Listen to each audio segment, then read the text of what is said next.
The Gormenghast Trilogy by Mervyn Peake, Book 1, Titus Groan. The Dark Breakfast.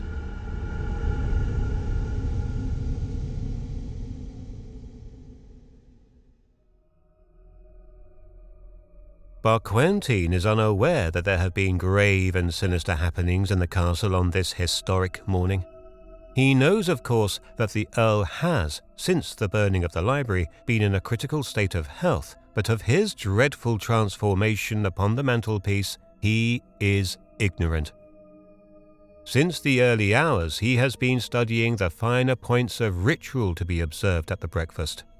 Now, as he stumps his way to the dining hall, his crutch clanking ominously on the flagstones, he sucks at a hank of his beard, which curls up and into his mouth through long training, and mutters irritably. He still lives in the dusty, low-ceilinged room which he has had for over 60 years, with his new responsibilities bringing with them the necessity for interviewing numerous servants and officials. Has come no desire to establish himself in any way of the numerous suites of rooms which are his to occupy if he so desires. The fact that those who are obliged to come either to consult him or for orders are forced to contort themselves painfully in order to negotiate a passage through his rabbit-hutch doorway, and when inside to move about in a doubled-up condition, has no effect on him at all. Barquentine is not interested in the comfort of others. Fuchsia, approaching the dining hall in company with Mrs. Slag, who is carrying Titus, hears the rattle of Barquentine's crutch following them down the corridor. At a normal time she would have shuddered at the sound, but the horrifying and tragic minutes which she had spent with her father have filled her with so violent an alarm and so nameless a foreboding as to expel all other fears. She has on the immemorial crimson which is worn by the first daughter of the house of Groan at the christening of a brother, and around her neck are the so-called daughter's doves, a necklace of white sandstone doves carved by the 17th Earl of Gormenghast, strung together on a cord of plaited grass. There is no sound from the infant, who is encased in the lilac roll. Fuchsia carries the black sword at one side, although the golden chain is still attached to Titus.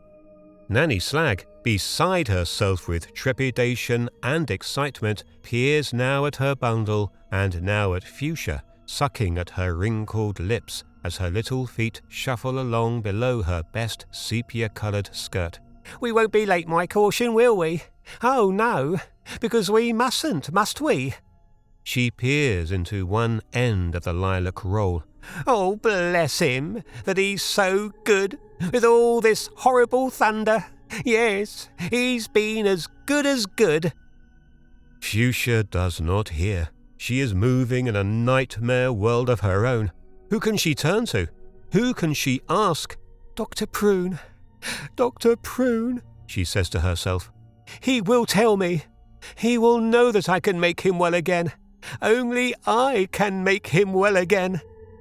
Before them, as they turn a corner, the door of the dining room looms up, and obliterating most of it with his hand on the brass handle is Swelter. He swings open the door for them, and they enter the dining hall. They are the last to arrive, and more through coincidence than design, this is as it should be, Titus being the guest of honour, or perhaps the host of honour, for it is today that as the heir of Gormenghast he enters upon the realms, having braved the cycle of 4 seasons. Fuchsia climbs the 7 wooded steps which lead up to the rostrum and the long table. Away to her right spreads the cold, echoing hall, with the pool of raindrips spreading on the stone floor. The drumming of the thick, vertical rain on the roof is a background to everything that happens. Reaching down with her right hand, Fuchsia helps Mrs. Slag up the last 2 steps. The assemblage, perfectly silent at the long table, have turned their heads towards Nanny with her momentous bundle, and when both her feet are well established upon the level of the rostrum, the company rises, and there is a scraping of chair legs on the boards. It seems to Fuchsia that high, impenetrable forests have risen before her, great half-lit forms of a nature foreign to her own, belonging to some other kingdom. But though for a moment she thinks of this, she is not feeling it, for she is subjugated beneath the weight of her fear for her father. It is with a shock of indefinable emotion that she sees him as she lifts her head. She had never for a moment contemplated his being able to attend the breakfast, imagining that the doctor would be with him in his bedroom. So vivid in her mind is the picture of her father in his room as she had last seen him, that to find him in this so different atmosphere gives her for a moment a gush of hope. Hope that she had been dreaming, that she had not been to his room, that he had not been upon the mantelpiece with his round, loveless eyes. For now, as she stares at him, he is so gentle and sad and thin, and she can see that there is a weak smile of welcome upon his lips. Swelter, who has followed them in, is now ushering Mrs. Slagg into a chair on whose backrest is painted the words, "For a servant." There is a space cleared before her on the table in the shape of a half circle, in which has been laid a long cushion. When Mrs. Slagg sits down, she finds that her chin is on a level with the table edge, and it is with difficulty that she lifts the lilac bundle high enough to place it on the cushion. On her left is Gertrude Groan.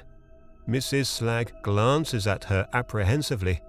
She is gazing at an expanse of darkness, for the black clothes of the Countess seem to have no ending. She lifts her eyes a little, and there is still darkness. She lifts them more, and still the darkness climbs.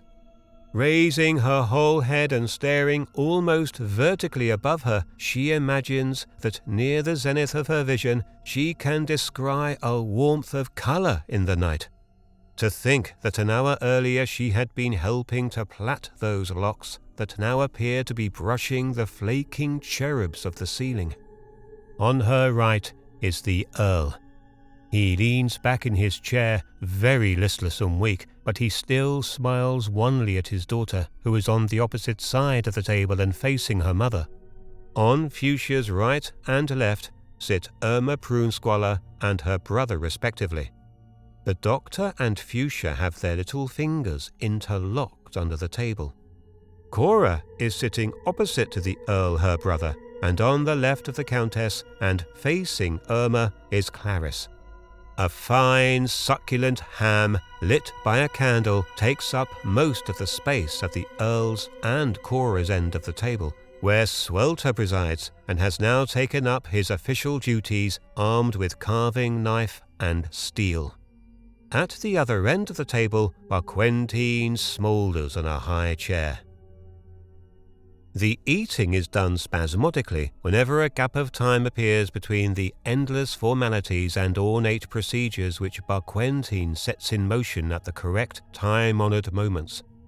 Tiresome in the extreme for all those present, it would be hardly less tedious for the listener to be obliged to suffer the long catalogue of breakfast ritual, starting with the smashing of the central vase, whose shattered fragments are gathered together in two heaps, one at the head and the other at the feet of Titus, and ending with the extraordinary spectacle of Barquentine trampling, apparently as a symbol of the power invested in his hands as warder of the unbroken laws of Gormenghast, up and down the length of the breakfast table 7 times amidst the debris of the meal, his wooden legs striking at the dark oak. Unknown to any who sit there at the long table, there are not 9 of them upon the dais, but 10. All through the meal there have been 10. The 10th is Steerpike. In the late afternoon of the previous day, when the dining hall had swum in a warm haze of motes and every movement had bred its hollow echo through the silence, He had moved swiftly up to the platform from the doorway with a black, stumpy roll of cloth and what appeared to be a bundle of netting under his arm. After satisfying himself that he was quite alone, he half unrolled the cloth, slipped up the wooden steps of the dais, and in a flash had slithered under the table. For a few moments there were only some scrabbling sounds and the occasional clinking of metal, but the noise mounted, and for 2 minutes there was intense activity. Steerpike believed in working fast, especially in nefarious matters. When at last he emerged, he dusted himself carefully, and it might have been noticed, had there been anyone there to notice it, that although he still carried the lumpy roll of cloth, the netting was no longer with him.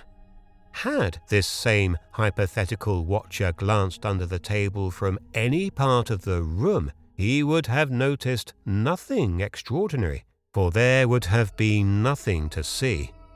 But had he taken the trouble to have crawled between the table legs and then gazed upwards, he would have noticed that stretching down the center of the low roof was a very comfortable hammock. And it is in this hammock that Steerpike is now reclining at full length in semi-darkness, hedged in with a close-up panorama of 17 legs and 1 wooden stump, or to be exact, with 16, for Fuchsia is sitting with one of hers curled up under her. He had left the twins hurriedly on his way down with them and had managed to be the first to slip into the hall. The oak of the table is within a few inches of his face. He has had very little satisfaction, so much of the time having been spent above him in fantastic dumb shows invisible to him. There is, in fact, no conversation, and all he has heard during the seemingly interminable meal is the loveless, didactic voice of Barquentine, reeling out the time-worn, legendary phrases, the irritating and apologetic coughing of Irma, and the slight creaking of Fuchsia's chair every time she moves. Occasionally the Countess mutters something which no one can hear, which is invariably followed by Nanny rubbing her ankles nervously together. Her feet are at least 20 inches from the floor, and it is a great temptation to Steerpike to give them a twitch. Finding he is going to gain no advantage at all by having secreted himself so cunningly, and yet seeing also that it is impossible to get away, he begins to think like a machine, overhauling in his mind his position in the castle. Saving Sepulcrave and Titus, whose cardinal interests are still limited to the worlds of whiteness and blackness, of milk and sleep, there is very little for the remainder of the company to do other than to brood, for there is no conversation, and there is very little chance of eating the breakfast so lavishly spread before them, for no one passes anything along the table. And so the company brood through the wasted meal. The dry, ancient voice at the end of the table has had an almost hypnotic effect, even at this early hour, and as their minds move to and fro and in and out, the rain continues to beat upon the high roof overhead and to drip, drip, drip into the pool in the far center of the long dining hall. No one is listening to Barquentine. The rain has drummed forever. His voice is in the darkness, and the darkness in his voice, and there is no end at all.